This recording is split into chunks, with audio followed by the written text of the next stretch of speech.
Hi welcome to real estate channel. ఒక మంచి open plot project కోసం చూస్తున్నారా? అది కూడా మనకు ఫ్యూచర్ సిటీ మెయిన్ ముఖద్వారం అంటారు కదా, ఫ్యూచర్ సిటీ ఎంట్రన్స్లో ఉండే విధంగా ఒక ప్రీమియం ఓపెన్ విల్లా ప్లాట్స్ ప్రాజెక్ట్తో అయితే మేము ముందుకు వచ్చాను.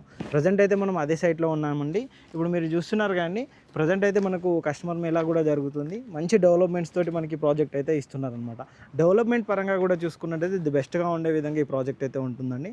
ఈ ప్రాజెక్ట్ సంబంధించిన కంప్లీట్ డీటెయిల్స్ ఎక్స్ప్లెయిన్ చేయడానికి మార్కెటింగ్ ఎగ్జిక్యూటివ్ డైరెక్టర్ ఉంటారు, సార్ని కనుక్కొని కంప్లీట్ డీటెయిల్స్ అయితే ఎక్స్ప్లెయిన్ చేపిస్తాను. ఒకసారి వెళ్దాం పద. Hi sir. హాయ్, నమస్తే. సార్, ఫ్యూచర్ సిటీ చాలామంది ఇప్పుడు చూసేది ఫ్యూచర్ సిటీ గురించి. కొత్తగా ఫ్యూచర్ సిటీ పడింది, మరి ఇక్కడ ఇన్వెస్ట్మెంట్ పెట్టొచ్చా, ఇక్కడ ఇన్వెస్ట్మెంట్ పెడితే ఏ విధంగా ఉంటుంది, మెయిన్గా ఈ ప్రాజెక్ట్లో ఎందుకు ఇన్వెస్ట్మెంట్ పెట్టాలి, ఈ ఫ్యూచర్ సిటీ కనెక్టివిటీ ఏ విధంగా ఉంటుంది అనే కంప్లీట్ విషయాల గురించి ఒకసారి ఎక్స్ప్లెయిన్ చేయండి సార్. ఓకే, ఇప్పుడు ఏ నోట విన్నా కూడా అది హైదరాబాదా, తెలంగాణ, ఆంధ్ర లేదా ఎన్ఆర్ఐల, సాఫ్ట్వేర్లా, హైదరాబాదు రియల్ ఎస్టేట్లో ఇన్వెస్ట్ చేసే ప్రతి ఒక్కరి నోట వినిపిస్తున్నమాట ఫ్యూచర్ సిటీ.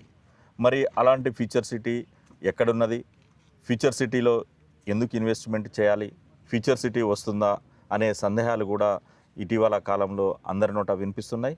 అందుకోసమే ఫ్యూచర్ సిటీ అనేది హైదరాబాదు సౌత్లో మనకు ఏదైతే తుక్కుగూడ ఎగ్జిట్ ఉన్నదో, తుక్కుగూడ ఎగ్జిట్ నుంచి శ్రీశైలం హైవే,